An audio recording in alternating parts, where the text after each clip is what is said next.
You see us, Glenn? Come on. I kind of want to get into it with you. There we go. Come on, Glenn. Hey. So not only am I poor, I'm also very unfit. Okay.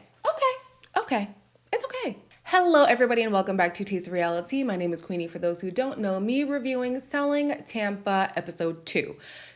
I'm still debating on whether or not to bulk the videos. I guess you'll figure out what I decide to do as the videos go on.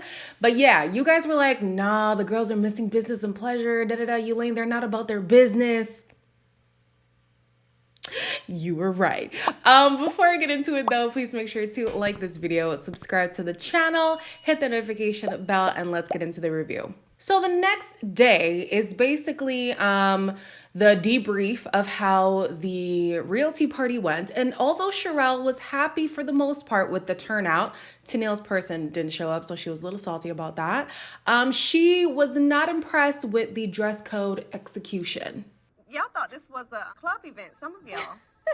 Colony. I beg to differ. It was just a little short. If you would have sneezed, you probably would have seen one of your butt cheeks. I mean, let's be honest. The dresses were a little bit short and stuff.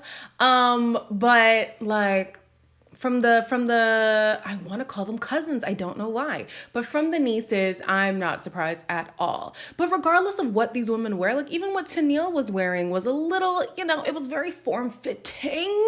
And although there wasn't any skin, she was definitely giving body.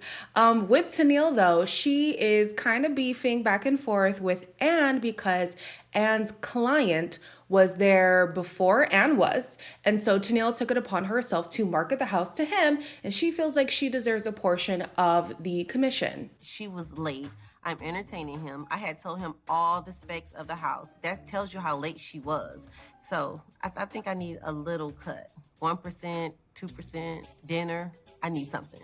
I don't know how commissions work, but I understand how Tennille would kind of feel away if I'm helping with the legwork in selling this house and you're not even there. It'd be one thing if you were there and I poached your client, but you weren't even in attendance, baby. So hand me over a little piece of that commission. It is kind of a weird sell though, because the house is going for almost $9 million and Anne accepted an offer for 3. For 3. I'd feel like that's a slap in my face. If I'm the seller and you're gonna put the house up for 9 and offer me 3, no, absolutely not. Absolutely not. So the company has been growing lately. Like I mentioned in the last episode, in a year, they've done a lot. They've accomplished a lot of things. So now there's more expenses, there's software and services to pay for. So unfortunately, that has to come through a commission split. So where before I think it was 95-5 going to Allure, now it's 80-20, 20 going to Allure. And Rena is not impressed. You never got a lead from me? How many leads have you given me, Sherelle? When you first came I'm gonna here, say 5. yes, that's 5. amazing. One and of them, they all closed, right? No, 2 closed. You sound like you're ungrateful right now. I'm not ungrateful. I don't have time to go into this, Rena, but you can get on my calendar. I mean, she is still upset about not being on the marketing poster. And then now you're going to talk about, yeah, we're affecting your pay cut. And I'm understanding, because I had to talk to my friends because I was like, yo, Rena is doing my head in. But they were like, no, if you think about it, it's the way that Sherelle went about it. But it's Sherelle's company. Like, she doesn't have to walk you through everything. And this is the problem with starting businesses with friends and stuff.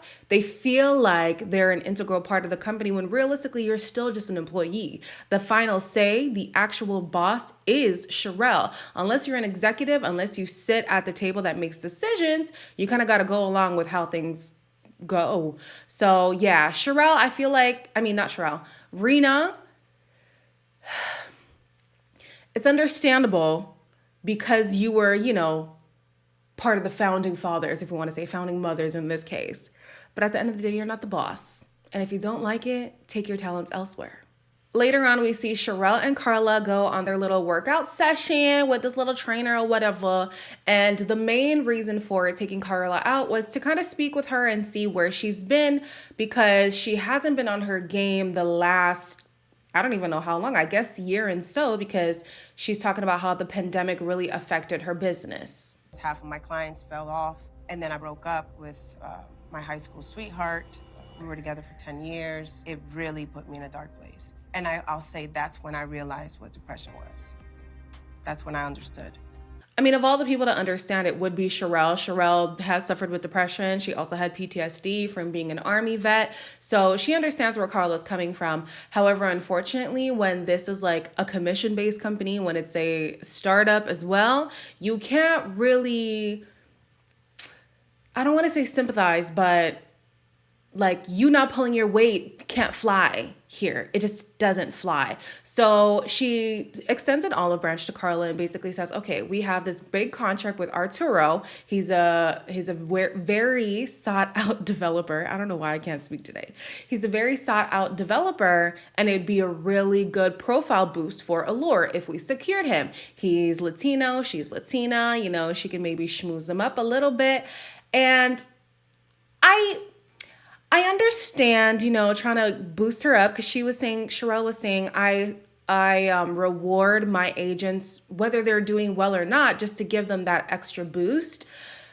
But if they're not pulling weight, why would you give them a profile or a client, a developer, whatever, that's really lucrative, where if you lose this, it could be a problem?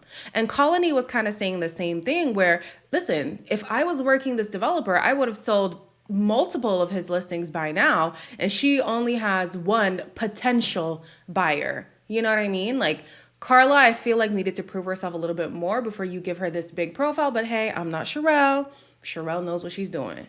So while Miss Ann is trying to secure the $9 million home, she has another listing that is a 5-bedroom, 4-bathroom, 5,000 square foot, and $1.5 million. You guys, the kitchen and the bathroom alone are enough to just like make my heart flutter. Like, oh, this house is absolutely stunning. She brings Colony along and basically saying they think that this is a good house for Cho. Cho we saw in the last episode.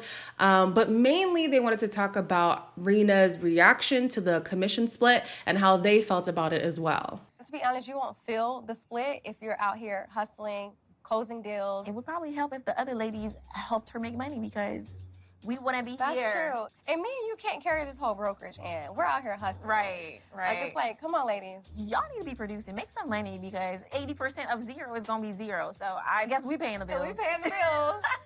I do think that Rena's outburst was uncalled for in that situation. She definitely could have pulled Sherelle aside and been like, hey, I just suppressed my feelings at the table, but here's how I actually feel about the situation, because blowing up at the table, not cute, baby. Rena is so pressed about the situation that she's decided to branch off on her own. She's talking to her husband, Andrick.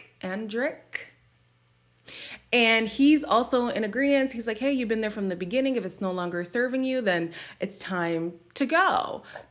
I mean, it's not a good look. It's not a good look when one of your pioneers in the company branches off to start their own company. Later on, we find that she's actually trying to recruit some Allure agents, like Rena. There's ways that we could talk about it. And unfortunately, like Colony said, if you were pulling in the numbers, the commission split wouldn't even matter. It's true. It sucks.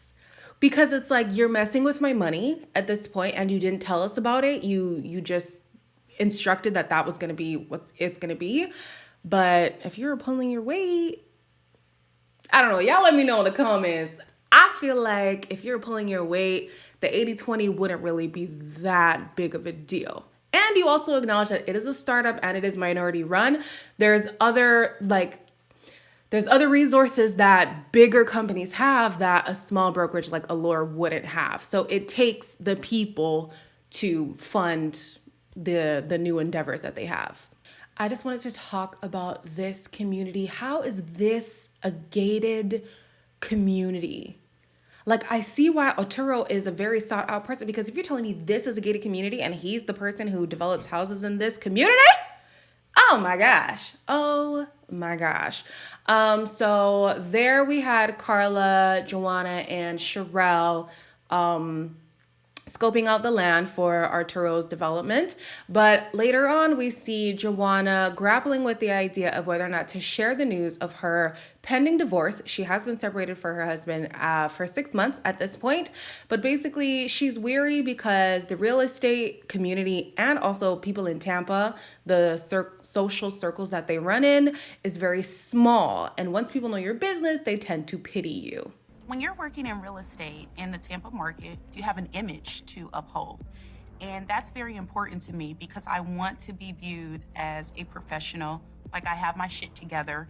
If people sense that you have an issue in your life, that can be viewed as a weakness. I definitely understand her concern about public perception. You don't want people to think you don't have your ish together, especially if you're trying to like get good business from them. So yeah, she's going through a lot and she chooses to hold on to the news for now. Sherelle, and Carla pull up on a boat while the rest of the girls are waiting for them like by the bar or whatever. And this is where the animosity just started kicking off. But did you see me say yes, Sherelle? Me nodding is not me saying yes, Joanna. What does That's nodding I'm saying. mean? Me nodding is just I'm listening. That's how I listen. I actively listen. Maybe you should try that, okay? I never said I specifically had a problem with commission. Don't speak on things that you don't know about.